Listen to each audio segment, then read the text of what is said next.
from an armchair. I don't have a crime channel on YouTube. None of that stuff. What I am is a Tenerife local. I'm an expat from the UK. Now, I work for a pretty well-known water sports company. We do excursions, hire of jet skis, all that kind of stuff. We're easy to find. We work a lot with the Coast Guard here. They kind of keep us legal. They're good people to know. Tell us what we can and can't do. And they're very reliable, very knowledgeable. On Saturday, just gone, we are talking to Coast Guard, a member of the Coast Guard supervision team for Tenerife. So like the Canary Islands have their own Coast Guard supervision teams, the Balearic Islands and so on. And we are told on Saturday that allegedly an anonymous tip-off had been received in relation to the ongoing search for the missing persons case, which is obviously Jay Slater. I don't know what form this was, whether it was a shady phone call or a letter or an email. I have no idea what format it was, received in by whoever it was received by. Now, what I do know on top of this is on Sunday, when the Euros final is on, bars, clubs, restaurants here are kicking. And I'm not just talking with locals. There's tourists, there's German tourists, UK tourists. Everybody's here. And everywhere's really busy. Now, everybody that I seem to bump into or hear the conversations on Sunday were talk of the town is they found remains in relation to this case.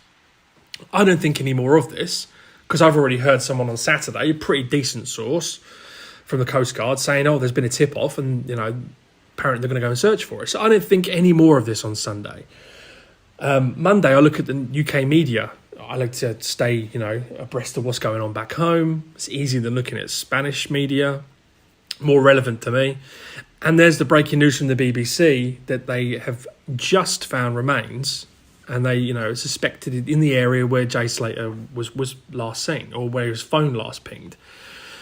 Now, this is a head scratcher to me. So I'm like, well, if we're hearing this locally in Tenerife over the weekend, that there's been this apparent tip-off, this information received, that people who aren't locals on Sunday at a Euros final game are talking about this. It's really strange. Now, what's even weirder is on Saturday, the entire mountain range area near Masca was closed off. Now, I've never been to Masca. I have no reason to. It's a place you go if you're into hiking, cycling, that kind of stuff. It's really big in September as it starts to cool off. Unless you've got a reason to go there, you don't go there. But I know it was closed off, apart from to locals. So if you're familiar with this area, you'll know that you have to have passes to go to certain places on the island. Now, for what you'll see and think is a super hotel or a private golf club, it's not. Most of those places here in Tenerife are private residencies or they're apartment buildings for workers. I'm sure some are on Airbnb. But to get to those places, you need to have a pass, and it will basically be your registration of your vehicle, your residency. You keep it in your window of your car, on your moped, wherever. And they're there to obviously stop people from trespassing into places that aren't tourist traps. They're also there to make sure that people are safe. So frequently, and not just because of like this investigation into a missing person, but frequently here in Tenerife, those mountain ranges will be closed off, especially in winter. So if a storm comes, there's debris and there's all kinds of crap coming off those mountains. They don't want people just wandering around or in hire cars or going for a jog, whatever it may be, in those areas when there is a potential for danger when there is adverse weather. So that's a normal thing. But that's been closed now since Saturday to anybody that's not a local. If you haven't got a pass, you will be turned around at the bottom of those mountain ranges on those roads and sent back into mainland Tenerife. That's factual.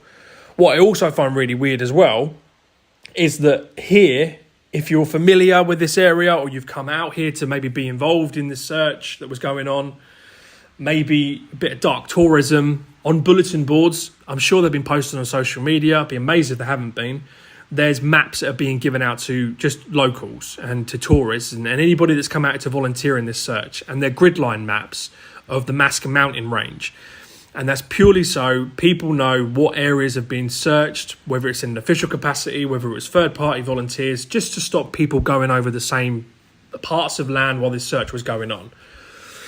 Additionally, in that, it was announced in the media, and again, everyone here knew that a good couple of weeks ago now, the official search from the Tenerife police had been called off. Now, what I've seen since then, since this discovery's been broken in the UK, that they found remains in relation to this case, is that there was apparently a shady, in the background search still being carried out by local authorities here, by the police, and there wasn't. It didn't happen. There was not an ongoing search going on, which makes me think that what we were all hearing here on Saturday, which was a talk of the town on Sunday during the Euros, that this had already broke and there'd been this alleged tip-off and they'd already discovered remains, was all true. That's the only thing that makes any sense to anybody here. Why would you try and tell, the media at large, as it were, that, we've been doing our own investigation and the search never stopped? We know it stopped. We know that the roads got closed to that mountain range over the weekend when all this stuff was going around here in Tenerife. It was local knowledge. Real head scratcher.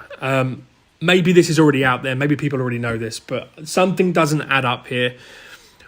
Something isn't right with the way this is being reported, whether it's just a lack of communication or holding back knowledge between the police in Tenerife and the police in the UK.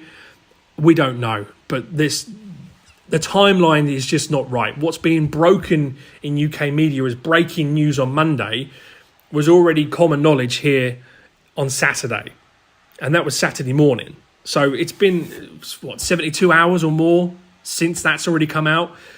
And I'm just baffled to why only now is it suddenly become this hot topic of, we found these body parts on Monday and all this stuff. No, something isn't right here. Something doesn't line up.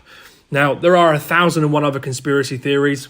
I try not to indulge myself with the ones that are online, but the ones that go around here, yeah, there's some interesting stuff. But that's a story for somebody else to dive into. I'm only telling you what I factually know, what I've seen as a local, and you can kind of take this information and any way you want. But that's what's going on here locally. And I think it needs to be kind of known to whatever degree that what you're seeing back in the UK is not what's going on here in Tenerife.